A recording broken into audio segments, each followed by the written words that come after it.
इस कहानी को समझने के लिए पिछले के सभी भागों को ज़रूर सुने। 9 साल बाद। माँ, जल्दी करो, मुझे देर हो रही है। आज बहुत ज़रूरी मीटिंग है ऑफिस में। देव ने अपने हाथ में घड़ी पहनते हुए कहा। अरे हाँ, तू आ तो सही, तेरा नाश्ता और टिफ़िन दोनों रेडी है। पता नहीं कब तू सुधरेगा। दूसरों के चक्कर में अपनी माँ को परेशान करने की तेरी आदत गई नहीं अब तक।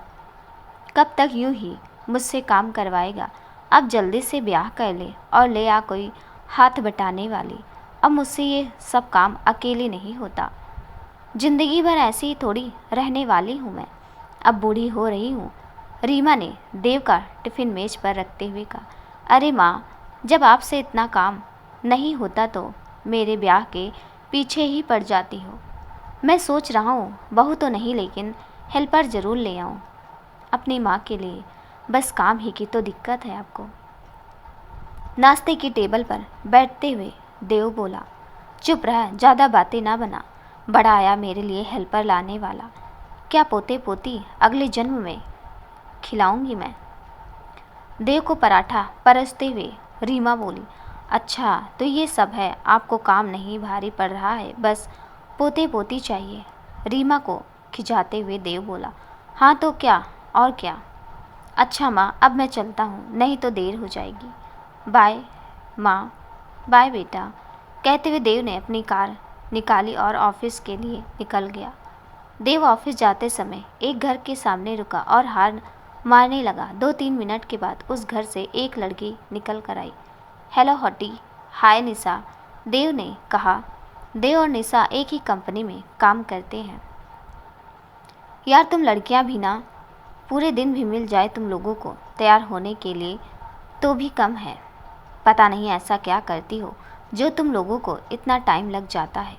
देव अपनी कार का दरवाज़ा खोलते हुए बोला। हेलो मिस्टर, हम लड़कियां इतना तैयार ना हो तो तुम लड़कों के पास देखने के लिए बचेगा क्या? हम लोग हैं तभी तुम लोग हो, नहीं तो हमारे बिना लड़कों की ज़िंदगी ही क्या है। निशा सीट बेल्ट बांधते हुए बोली। ओ मैडम, सब लड़के आपकी सोच के जैसे नहीं होते हैं, उससे अच्छे भी होते हैं, लेकिन हाँ, कुछ हमारी सोच से भी ज़्यादा खतरनाक होते हैं। बाय द वे, मैं ऐसा नहीं हूँ, देव कार चलाते हुए बोला। सभी लड़के ऐसा ही बोलते हैं, लेकिन होते सब एक ही जैसे हैं। निशा ने गाड़ी के शीशे में लिपस्टिक लगाते हुए कहा। निशा को ऑफिस के पहले दिन ही देव पर क्रस्ट है। खैर बातें करते करते दोनों ऑफिस पहुंच जाते हैं। ऑफिस की बाकी लड़कियां भी देव पर मरती हैं, क्योंकि देव जितना खूबसूरत है उतना ही सीरत भी है। हे देव। हेलो देव सर, गुड मॉर्निंग। सभी ने देव को मॉर्निंग विश किया। हाय निशा, तेरी बात आगे बढ़ी कि नहीं? निशा की ऑफिस कॉलीग रिया ने पूछा। नहीं यार, एक ही कार में बैठने के बावजूद वो सही से देखता भी नहीं है। कुछ बोलो तो हाँ ओके में जवाब देकर चुप हो जाता है। लेकिन अगर लड़कों को कुछ कह दो, बहस में पीछे नहीं हटता। यार, इसे लड़कियां नहीं पसंद है क्या? रिया ने पूछा। पागल है क्या तू? अगर उसको लड़कियां ना पसंद होती तो आज भी वो अपनी बचपन की फ्रेंड का ब्रेसलेट नहीं पहने रहता, जिसे वो बहुत चाहता है। क्या नाम बताया था उसने? हाँ, पूर्वी नाम है उसका, निशा ने कहा। हमें क्या करना, पूर्वी हो चाहे कोई भी हो, लेकिन तू हाथ पीछे खींचना, समझी? मैं तो कह रही हूँ तू ही अपने माँ बाप से बोलकर इसके घर रिश्ता ले जा, रिया ने पूर्वी से कहा। मैं मम्मी पापा से बात करती हूँ, निशा ने कहा। फिर दोनों अपने अपने काम में लग गई। उधर देव शायद कभी अपने बचपन के उन सुनहरे दिनों को भुला ही नहीं पाया है। वो आज भी पूर्वी की हाँ का इंतज़ार कर रहा है। 9 साल बीत जाने के बाद भी आज तक देव के दिल पूर्वी के लिए वही प्यार और सम्मान है। लेकिन देखते हैं कि क्या 9 साल के बाद भी पूर्वी का जवाब वही है जो 9 साल पहले था, या बदल चुकी है पूर्वी की सोच देव के बारे में। एक दूसरे के शहर से दूर रहकर भी दोनों कभी एक दूसरे से दूर ना हो सके। आज भी वही रिश्ता, वही विश्वास बरकरार है दोनों के बीच में। पूर्वी उठ, सुबह के 9 बज चुके हैं। तुझे पता है ना आज कितना काम है, चल जल्दी से उठकर मेरा हाथ बटा। पूर्वी के कमरे का दरवाज़ा खटखटाते हुए प्रीति ने कहा। हाँ माँ, आई बस 2 मिनट और। अंदर से पूर्वी ने आवाज़ लगाते हुए कहा। हाँ जल्दी आ, कहते हुए प्रीति काम में लग गई। थोड़ी देर बाद, अरे अरे उड़न परी, जरा धीरे धीरे, पता है मुझे आज बहुत खुश है। सीढ़ियों से तेजी से उतर रही पूर्वी से प्रीति ने कहा। माँ, मैं इसलिए नहीं खुश हूँ कि वो आ रहा है, मैं तो इसलिए खुश हूँ कि मुझे आज फिर आपके हाथ का अच्छा अच्छा खाना खाने को मिलेगा। पूर्वी ने गुलाब जामुन मुंह में डालते हुए कहा। हट पागल, क्या कर रही है? सब अभी खा लेगी तो उनके आगे क्या रखूँगी? प्रीति ने गुलाब जामुन का कटोरा हटाते हुए कहा। माँ, कोई इतना वीआईपी नहीं है वो, आप उसके लिए मुझे खाने को रो रही हो। माँ, मैं आपको और पापा को छोड़कर नहीं जाऊँगी, पूर्वी ने अपनी माँ को लाड करते हुए कहा। हाँ नौटंकी, पूरी नौटंकी है तो। खुद ही इतने दिनों से जिद पकड़ कर बैठी है कि शादी करूँगी तो विवेक से ही और किसी से नहीं, और आज जब उसका परिवार तुझे देखने आ रहा है तो नाटक कर रही है। चल अब बहुत देर हो रही है, जल्दी खीर बनवा ले, मेरा हाथ बटा, जब तक कचौड़ियाँ की तैयारी करती हूँ। ओके माँ, ठीक है। थोड़ी देर में पूर्वी ने पापा नंदन आ जाते हैं। पूर्वी को किचन में काम करता देख बोले कि अरे प्रीति जी आई, ये क्या करवा रही हो? अब तो मेरी बेटी को बख्श दो, कुछ ही दिन बचे हैं मेरी बेटी की विदाई में, अब तो इसको आज़ाद कर दो। जा बेटा तू आराम कर, आज मैं बनाऊंगा अपने होने वाले दामाद के लिए खीर। कहते हुए नंदन ने पूर्वी के हाथ से चम्मच ले लिया और खीर पकाने लगा। पापा आप हटिए, मैं कर रही हूँ, आप आराम करिए, मैं और माँ सारा काम देख लेंगे। पूर्वी ने अपने पापा का हाथ पकड़ते हुए कहा। नहीं बेटा, आज तो काम मैं ही करूँगा, तू जा अपना ब्यूटी पार्लर से हो आ। मैं मेरी बेटी की सुंदरता में कोई कमी नहीं सुनना चाहता, क्योंकि गुणों में तो तू सर्वगुण संपन्न है ही। कहते हुए नंदन ने पूर्वी का माथा चूमा। ओके पापा, जो आप कहें, कहते हुए पूर्वी पार्लर के लिए चली जाती है। 1-2 घंटे में पूर्वी ब्यूटी पार्लर से फेशियल वगैरह सब कुछ करवा कर आ गई। अरे बेटा तू आ गई, अच्छा जल्दी से नहा धोकर तैयार हो जा, विवेक और उसके परिवार वाले बस आते ही होंगे। प्रीति ने पूर्वी को देखते ही कहा। अरे माँ, इतनी भी क्या जल्दी है, आने दो ना उन लोगों को, मैं तो भाई आराम से सारे काम करूँगी अपने। कहते हुए पूर्वी कुर्सी पर बैठ गई। अब कुर्सी पर बैठ गई, उठ और जा जल्दी तैयार होकर आ, मेहमान बस आने वाले हैं। अपनी आराम कुछ नहीं, जा जल्दी से सारे काम कर और तैयार होकर बैठ। प्रीति ने पूर्वी का हाथ पकड़कर उठाते हुए कहा। माँ, आप भी ना, जब अपनी बेटी दे रही हैं आप उन्हें, तब आपको इनसे इतना डरने की ज़रूरत नहीं है। कुर्सी से उठते हुए पूर्वी बोली। तू अभी नहीं समझेगी, जब माँ बनेगी उस दिन तुझे पता चलेगा कि बेटी के ससुराल वालों के साथ कैसा व्यवहार किया जाता है। प्रीति ने टेबल साफ करते हुए कहा।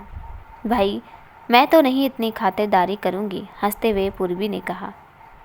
जा बेटा, टाइम क्यों बर्बाद कर रही है, जल्दी जाओ और तैयार हो, प्रीति ने खींचते हुए पूर्वी से कहा। हाँ हाँ माँ, जा रही हूँ, कहते हुए पूर्वी अपने कमरे की तरफ चली गई। कुछ देर बाद पूर्वी को देखने वाले भी आ गए। आइए आइए बहन जी, नमस्कार।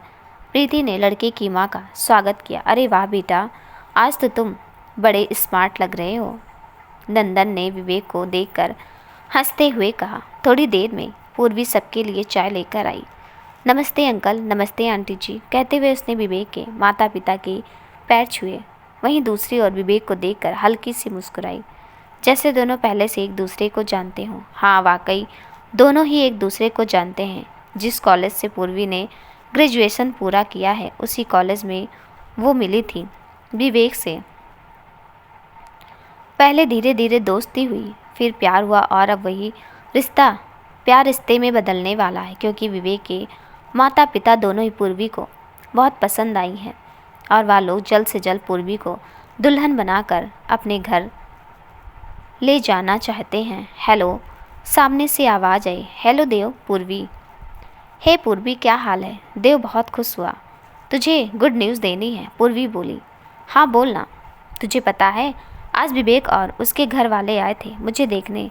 उन लोगों को मैं पसंद आ गई। यह सुनकर देव खुश तो हुआ, लेकिन कहीं न कहीं उदासी उसके लहजे में जाहिर ही हो गई। उसने पूर्वी को मुबारकबाद दी। चल अच्छा, ये बात की कब कर रही है शादी? देव ने थोड़े मजाकिया लहजे में पूछा। शादी का तो पता नहीं यार, लेकिन हाँ, अगले महीने मेरी सगाई है और तुझे आना है, समझा? मुझे कोई बहाना नहीं सुनना कि तू इस मीटिंग की वजह से नहीं आ पाया या इस काम की वजह से नहीं आ पाया। मतलब तुझे आना है तो आना है। समझ रहा है ना तू? सुन रहा है कि नहीं मुझे? पूर्वी ने थोड़ी आवाज़ तेज करते हुए कहा। हाँ हाँ, मैं सब सुन रहा हूँ। मैं ज़रूर आऊँगा। तेरी खुशी में मैं ना आऊँ या हो सकता है कभी। देव ने जवाब दिया। और सुन, तू अकेली ही मत आ जाना। अंकल आंटी को भी साथ लेकर आना। समझ में आया? कोई बहाना नहीं चाहिए, पूर्वी ने विनती करते हुए कहा। पूर्वी तो बिल्कुल टेंशन फ्री रहे, मैं ज़रूर आऊँगा। माँ और पापा भी साथ लेकर आऊँगा। अच्छा या बता, तुझे क्या गिफ्ट चाहिए? देव ने पूछा पूर्वी से। मुझे कोई गिफ्ट नहीं चाहिए, बस तू आ जा, यही काफ़ी है मेरे लिए। और तू विवेक से मिला भी नहीं है, मिल भी लेना इसी बहाने, वरना तुझे भी कभी टाइम मिलने वाला नहीं। ठीक है पूर्वी, मैं ज़रूर आऊँगा। चल अच्छा, अब मैं फ़ोन रखता हूँ, एक ज़रूरी मीटिंग में जाना है। ओके, लेकिन आना ज़रूर, पूर्वी ने फिर एक बार कहा। हाँ यार, पक्का वाला वादा, देव ने कहा। Okay bye. बाय देव कहते हुए पूर्वी नहीं फ़ोन रख दिया। आज तो देव बहुत उदास था, लेकिन वो गम भी नहीं मना रहा था। पर क्योंकि वह शुरू से जानता था या अब भी जानता है कि पूर्वी उससे सिर्फ अपना अच्छा दोस्त ही मानती है। वह तो देव ही था जो उसकी हाँ का इंतज़ार कर रहा था।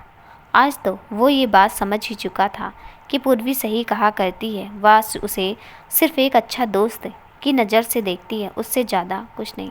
देव से अपना भाग्य समझकर कबूल कर लेता है, लेकिन अब देव को भी तो ज़िंदगी में आगे बढ़ना है।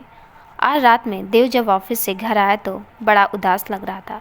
रीमा ने देव को देखते हुए कहा। आ गया बेटा, चल जल्दी से फ्रेश हो जा, मैं तेरे लिए गरम गरम रोटी बना देती हूँ, खाना खा ले। देव अपने कमरे में जाता है और थोड़ी देर बाद फ्रेश होकर डाइनिंग टेबल पर आ जाता है। क्या बात है देव बेटा, आज बहुत उदास लग रहे हो, सब ठीक तो है ना? रीमा ने देव के चेहरे की हाव भाव देते हुए कहा। हाँ माँ, मैं बिल्कुल ठीक हूँ, मुझे क्या हुआ है?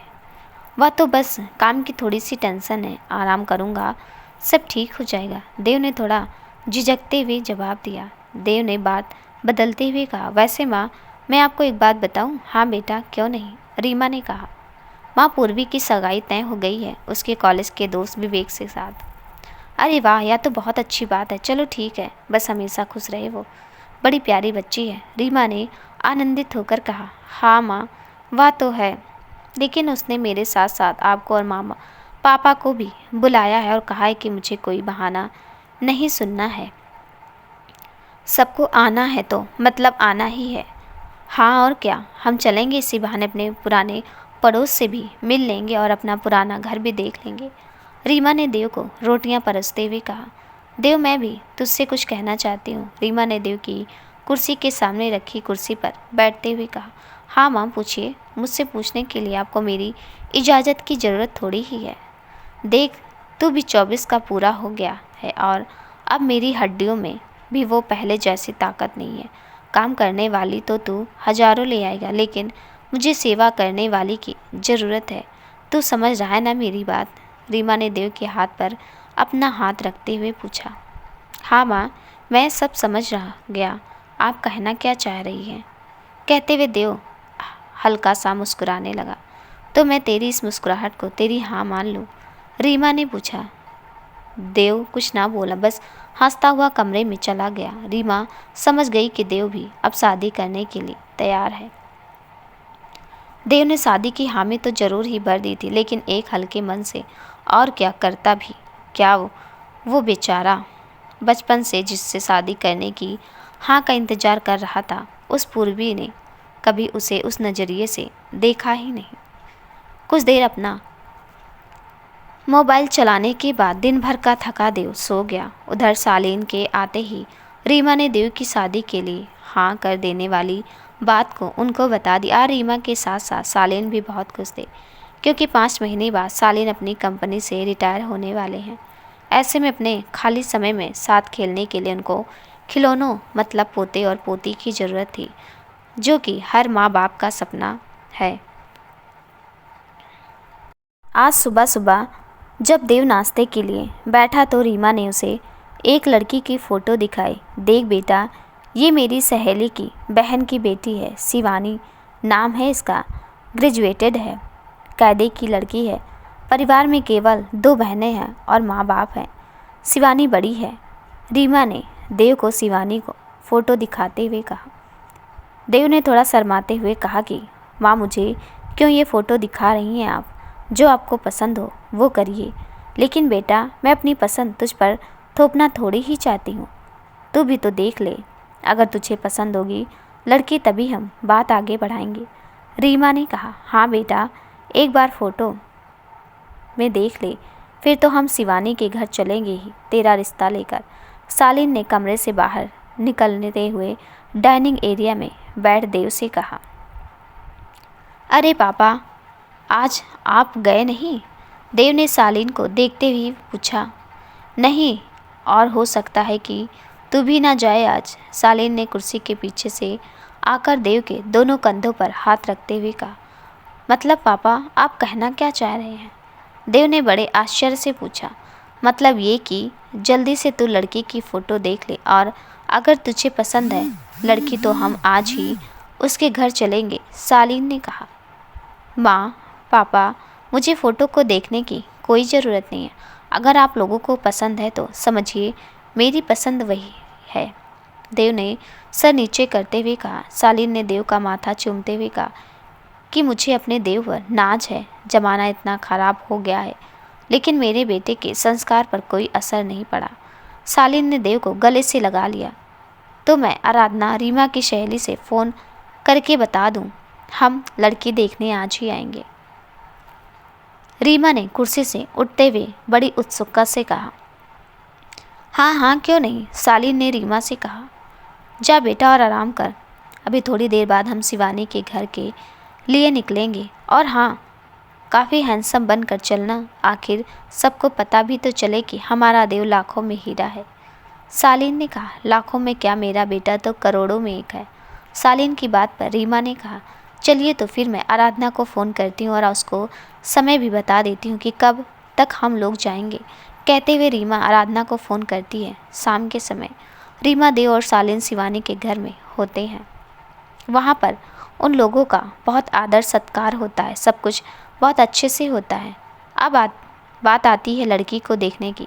रीमा शिवानी को बुलाने के लिए कहती है। शिवानी की माँ शिवानी को बुलाती है। ट्रे में शरबत लेकर शिवानी आती है। उम्र 21 साल की, बड़ी बड़ी काली आंखें, नस्तर सी खड़ी प्यारी सी नाक, मासूम थोड़ा लंबा और थोड़ा सा गोल चेहरा, गुलाबी होंठ, स्ट्रॉबेरी के जैसे फालसाही रंग का सलवार सूट और सर पर दुपट्टा उसकी खूबसूरती में 4 चांद लगा रहे थे। उससे ज़्यादा उसकी नाक में पड़ी एक छोटी सी तार जो उसकी सुंदरता के सौंदर्य को परवान चढ़ा रहे थे। देव के हाव भाव से ऐसा लग रहा था जैसे शिवानी देव को एक ही नज़र में पसंद आ गई थी। वो शिवानी को तिरछी नज़र से देखता और फिर अनजान बनता हुआ इधर उधर देखने लगता। शिवानी भी देव को शरबत देते समय कुछ ऐसे शर्मा रही थी जैसे देव उसकी निगाहों को कुछ ही लम्हों में भा गया हो। सभी को शरबत देने के लिए शिवानी ने सालीन और रीमा के पैर छुए। शिवानी ने संस्कार भरपूर थे, जैसे किसी सास को उसके नियमों और रस्मों को आगे बढ़ाने में सहयोग कर सके, जैसे किसी ससुर को पिता स्वरूप समझकर निर्छल भाव से उसका ख्याल रख सके और सेवा कर सके, जैसे किसी पति को हर कठिनाई और मुश्किलों में हाथ से हाथ मिलाकर उससे निपट सके। सालीन को शिवानी पहली नज़र में बहू के रूप में स्वीकार थी, और रही बात रीमा की तो वो तो पहले से ही पसंद थी। अब बात होती है कि देव और शिवानी को एक दूसरे को थोड़ा बहुत जानने के लिए कुछ समय दिया जाए। रीमा देव और शिवानी को बातें करने के लिए बालकनी की तरफ जाने को कहती है। देव और शिवानी वहाँ से उठकर बालकनी की ओर चले जाते हैं।